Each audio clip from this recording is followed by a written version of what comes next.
নমস্কার, আমি সৌরভ সরকার।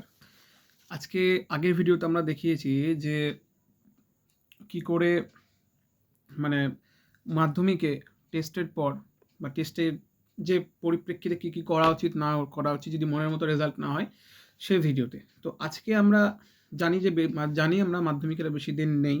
তো আজকে আমাদের আলোচ্য বিষয় হচ্ছে ইংরেজি বিষয়টি। ইংরাজি বিষয়টা যদি আমরা দেখি প্রশ্নগতভাবে ৪ টে ভাগে ভাগ থাকে। সিন, আনসিন, গ্রামার এবং রাইটিং পোরশন। এই ৪ টে ভাগে আমরা যদি ভেঙে নিই তাহলে সুবিধা হবে। মানে আমাদের ব্যক্তিগত সুবিধা হবে। তো এই টোটালটাই আমার ব্যক্তিগত মতামত।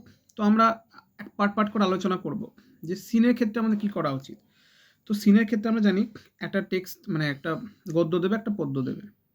যদি আমরা দেখতে যাই তাহলে বিভিন্ন রকম প্রশ্ন থাকতে পারে। যাই হোক আমরা এক এক করে আসছি। তো সিনের ক্ষেত্রে আমরা খুব কনফিডেন্টলি থাকি কারণ আমরা টেক্সটটা পড়ি। আনসিন আমরা জানি না যে কী দেবে না দেবে। কিন্তু আমরা অনেক ক্ষেত্রেও দেখি যে সিনের ক্ষেত্রে আমাদের প্রচণ্ড ভুল হয়। তো কেন ভুলটা হয়? কারণ অনেক সময় প্রশ্ন ঘুরিয়ে দেয়। অন্যভাবে হয়তো উত্তরটা চাই আমরা তো সেভাবে দিতে পারি না। তো আমি সবাইকে একটা কথাই বলব যে দেখো সিনটা আগে অলওয়েজ ভালোভাবে পড়তে হবে। সেই লাইনটা খুঁটিয়ে পড়তে হবে। প্রত্যেকটা অর্থের প্রত্যেকটা শব্দের মানে জানতে হবে। দরকার পড়লে সেটা সিনোনিমস, অ্যান্টোনিমসও পর্যন্ত জানতে হবে। অর্থাৎ আমাকে টেক্সটটা এত সুন্দরভাবে পুঙ্খানুপুঙ্খভাবে পড়তে হবে, যাতে সেখান থেকে যদি সেরকম ঘুরিয়ে প্রশ্নও দেয়, সেটা যদি শব্দের ব্যুৎপত্তিগত অর্থ থেকে শুরু করে যা খুশি সিনোনিম, অ্যান্টোনিমস বা যা খুশি বা লাইন তুলে প্রশ্ন যদি দেয়, তাহলে আমার কোনো সমস্যা না হয়। তো at first we have to clear our text. তো আমাদের টেক্সটটা প্রথমে কমপ্লিট মানে ভালোভাবে মন দিয়ে কমপ্লিট করতে হবে। দেন তারপর আমাদেরকে দেখতে হবে প্রশ্ন। অনেক সময় আমরা প্রশ্ন ভুল করে আসি কারণ আমরা প্রশ্নটা ঘুরিয়ে দেয় এবং সেটা আমরা মানে আমরা জাস্ট কমনভাবে আমরা সেটাকে নিয়ে এবং ভালোভাবে আমরা উত্তরটা দিই না বা বোঝার চেষ্টা করি না বা কোনো একটা সমস্যা হয়। তো আমাদেরকে দেখতে হবে যে কী চেয়েছে, ঠিক আছে? তো কি প্রশ্নটা কি বলতে চেয়েছে এবং আমাদেরকে উত্তরটা কিভাবে দিতে হবে। এবার অনেক সময় কি হয় আমরা একটা প্রশ্ন পড়ি ছোট হয় সেটা হয়তো আমাদেরকে বড় চাই। অনেক সময় আমরা বড় পড়ি বা সেটাকে ছোট চাই। তো আমাদেরকে দেখতে হবে যে আমাদের অ্যাপ্রোপ্রিয়েটনেসটা কোথায় গিয়ে দাঁড়াচ্ছে। তো সেই ক্ষেত্রে আমাদেরকে ভালোভাবে মন দিয়ে পড়তে হবে প্রশ্নটা।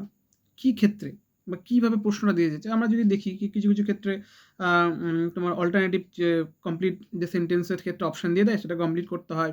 তারপরে হচ্ছে যে ইনফরমেশন দিয়ে ফিল ইন দ্য ব্ল্যাঙ্কসটা কমপ্লিট করতে হয়। আবার ট্রু ফলসের সাপোর্টিং স্টেটমেন্ট দেয়। তো বিভিন্ন ক্ষেত্রে আবার অনেক সময় প্রশ্নও দেয়। তো কী ক্ষেত্রে কী চাই? সাপোর্টিং স্টেটমেন্টটা আমরা হয়তো একভাবে করেছি, হয়তো সেভাবে সেখানে চাইনি। তো সেই ক্ষেত্রে আমাদেরকে বুঝতে হবে যে কোথা থেকে কতটা চেয়েছে বা কোনটা চেয়েছে। তো এই জিনিসটা আমাদের প্রচণ্ড কিন্তু গুরুত্বপূর্ণ। তো প্রথমে আমি বলব যারা সিনের ক্ষেত্রে বলছো বা সিনের ক্ষেত্রে যদি করো, তো সিনটা ভালোভাবে মন দিয়ে পড়তে হবে এবং ভালোভাবে মানে ভালোভাবে জাস্ট একটা সামারাইজ করে পড়ে নিলাম এই জিনিসটা করলে হবে না। আর দ্বিতীয়ত হচ্ছে তারপরে আমাদেরকে প্রশ্নগুলো বুঝতে হবে। সেটা পদ্যর ক্ষেত্র এবং গদ্যর ক্ষেত্রে ২ ক্ষেত্রেই। পদ্যর ক্ষেত্রেও লাইনগুলো খুব সুন্দরভাবে মন দিয়ে পড়তে হবে এবং যদি দেখতে হবে যে কোনটা কী প্রশ্ন চেয়েছে, আমি যেটা ভাবছি সেটা চেয়েছে কিনা। দেন তারপরে আমাদেরকে উত্তরটা দিতে হবে। তো সেই ক্ষেত্রে আমরা অনেক ক্ষেত্রে হালকাভাবে নিয়ে নিই। সিনভাবে ক্যাজুয়ালি ব্যাপারটাকে নিয়ে নিই। এটা নিলে হবে না। আমাদের স্ট্রং জোন যদি আমরা ধরি, আমরা ম্যাক্সিমাম ছেলেমেয়েদেরই সিনটা হচ্ছে স্ট্রং জোন। তো স্ট্রং জোনটাকে আমরা হালকাভাবে নিলে হবে না। স্ট্রংটাকে আরও স্ট্রং করতে হবে। যাতে চেষ্টা করতে হবে যে এখান থেকে যে নাম্বারটা দিচ্ছে, সেই নাম্বারটা যেন কোনোভাবেই কাট অফ না হয় বা কমে না যায়।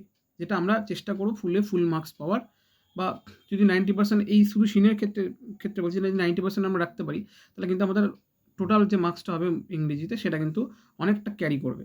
এটা আমাদেরকে মাথায় রাখতে হবে। ঠিক আছে? এরপরে আমরা আনসিন, গ্রামার এবং রাইটিং এই ৩টে পার্ট নিয়ে আমরা ভিডিও করব।